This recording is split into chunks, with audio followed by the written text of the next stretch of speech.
Hello, my name is William John Cox. I'm about to launch a new series of political discussions on YouTube, and I wanted to provide some background so you'll know where I'm coming from. In Texas, I'm known as Billy Jack. I was born in 1941 on a dryland cotton farm in the Panhandle, and my father farmed with workhorses. We had kerosene lamps, no indoor plumbing, and we cooked on a wood stove.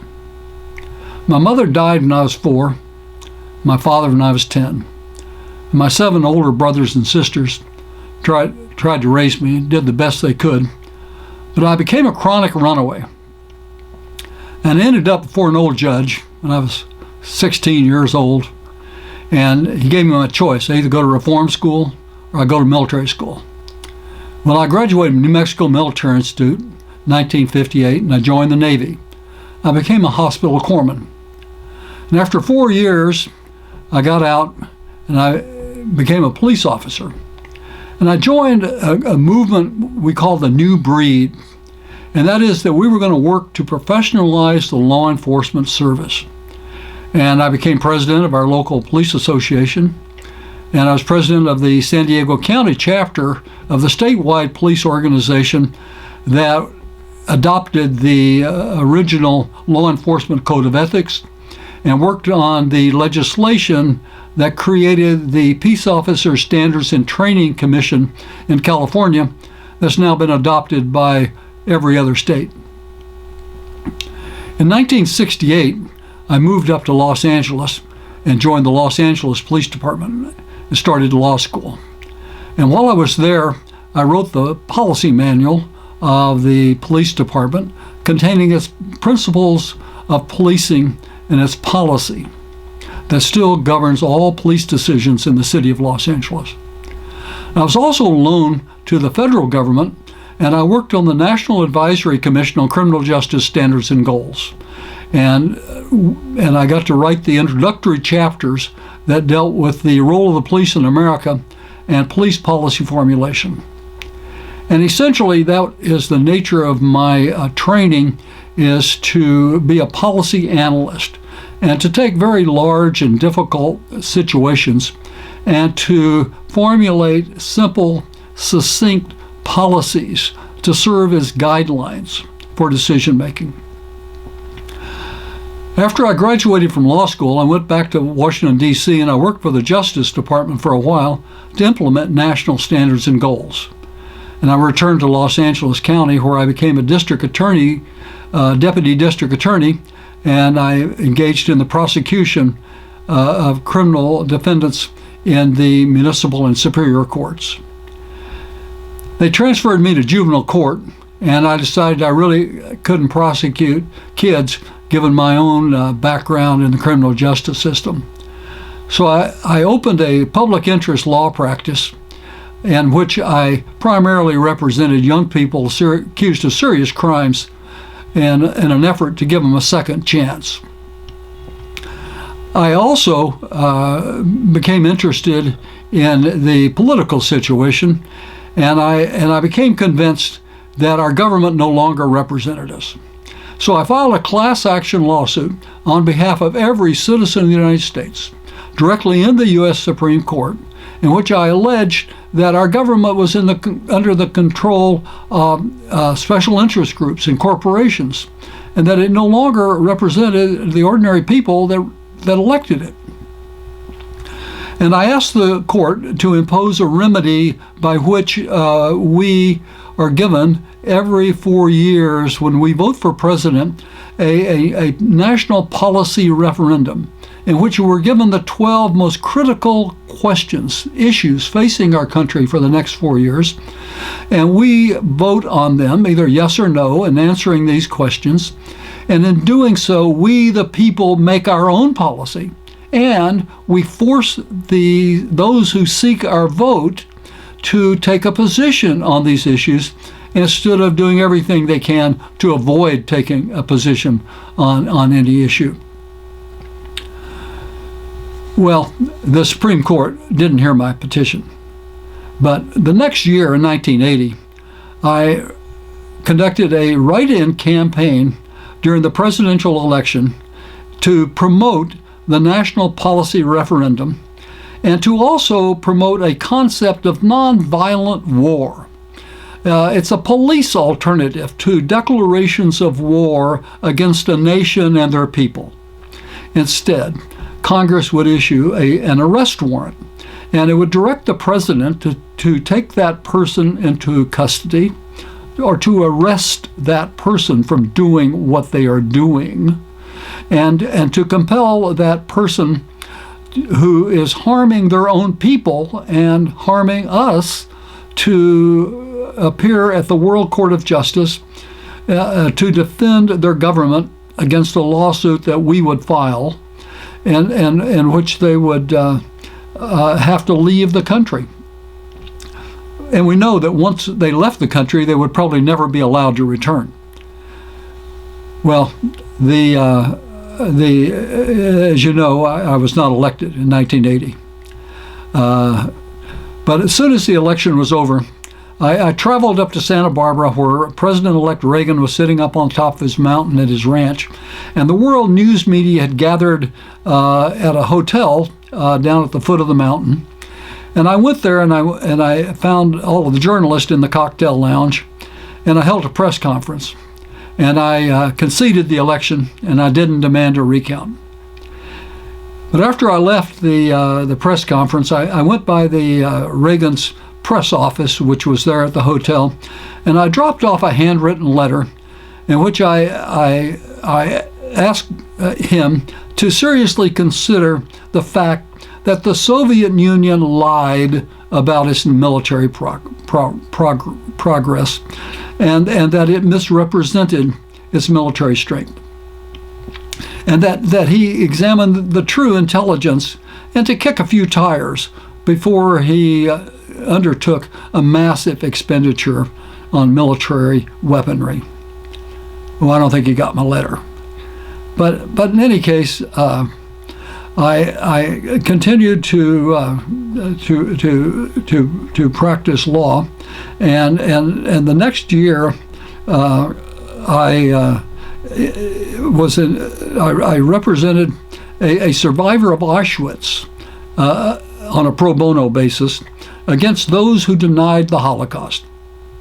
And after a year of investigating the radical right-wing organizations that did this just to raise money, they had an organization for every kind of hatred that you can imagine. And we succeeded in that case. I argued the case in the courtroom in which all three of the networks were present. And the judge, the wise judge that he was, took judicial notice of the Holocaust, and that in the summer of 1944, Jews were gassed to death at the Auschwitz concentration camp in Poland. The case exhausted me, both emotionally and financially. I was broke, and so I took a year off in which I engaged in some mathematics and geometry. But I had to earn a living, so I went to work for a couple of my old bosses from LAPD. And they had a worldwide security consulting and investigation firm. And I became their general counsel and operations officer. And we represented many of the major Fortune 500 companies. And we also investigated and evaluated the security at the nuclear weapon sites in the United States. They ended up selling their company, their corporation, and I retired, quasi-retired, and I opened an investigative law office in a small place, home office in which I had a view of the harbor, and I primarily represented major law firms. This was in the days before the internet, and I had the latest computer technology in which I was able to help them investigate their serious cases, prepare their cases, and obtain the evidence necessary to prove their case.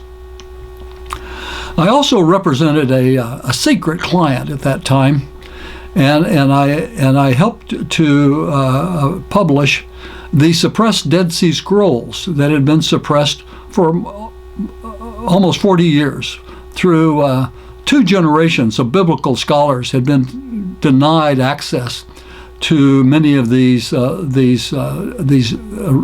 documents that are 2,000 years old from the time of Jesus. And we succeeded in arranging the publication through the Biblical Archaeology Society, and subsequently had to testify at a trial in Israel about the case. It was about this time that I was going to dog park every day. I had a dog. My dog was KD, and she had this great trick, and this little girl would come up and she would want to throw the ball for my dog. And I became friends with Naomi, and then later I met her mother, and we became friends, and we began to get serious about maybe getting married. But Helen is a very wise woman, and she told me that what I was doing, where I'd handle maybe one case every month or so, living in this little apartment, that I had to have a real job. So I took a job with the State Bar of California as a prosecutor. And until my retirement, over the next 7 years, and my retirement 17 years ago, I ran the FastTrack Team, consisting of investigators, paralegals, and lawyers, and we took on the most serious cases in all of Southern California. Attorneys who not only committed serious misconduct, were just out-and-out thieves and committed serious crimes. And we took them out of the practice of law. I retired and began to do 2 things. One is that I tried to promote a concept of voters' revolt, and it evolved a concept of the Voters' Bill of Rights that addresses the most serious issues that prevent us as voters from having an effective vote. And I also began to write books. I now have about 16 books in publication. But over this time, I primarily evolved a concept of consciousness in which it's not just we here as a humanity, but a consciousness, a universal consciousness, and a philosophy of which I call us mindkind. We're mindkind on Earth. But during all of this time, it became increasingly clear that our government just simply not only doesn't represent us, it's become downright dangerous. It's dangerous to us, and it's dangerous to other people around the world.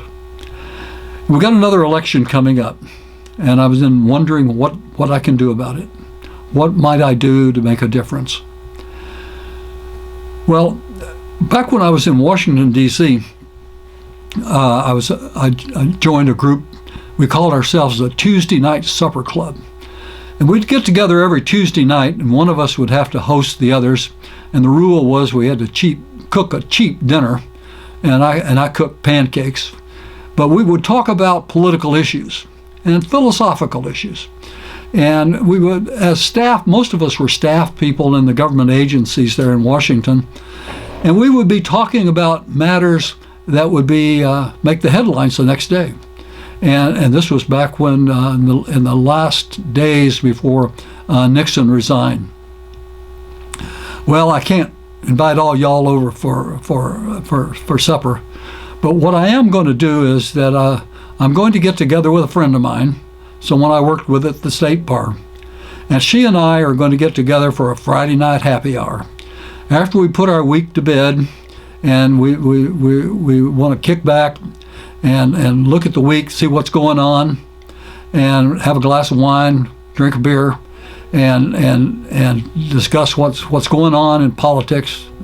But also, mainly though, we're going to discuss the major issues facing our country, and we're going to do that as it applies to you, the people of this country. And it doesn't matter whether you're a Democrat or Republican or an independent, whether you're conservative or liberal, whether you're a progressive or a libertarian. You all have the same issues, and that is you all want to make a better life for your children. You want recognition for your work. You want to be treated fairly, and you want your rights protected, because we are the people, and this is our government, and we can make a difference. But we can only do that if we all pull together and we recognize that we are being intentionally divided. That whether it's one party or the other, they both are dividing us. They both demonize the other party and the people that support the other party, and say that they're the only ones who can do it. But the reality is that we are all we are smarter than the smartest person among us. It's called the wisdom of the crowd. And that is that in any group, the group is smarter than the smartest person in the group. And when these people come before you and they say, oh, you elect me because I'm so smart and I got all the answers and I'll take care of us and I can save America, well, that's just not going to happen, because all that's going to do is just make things worse.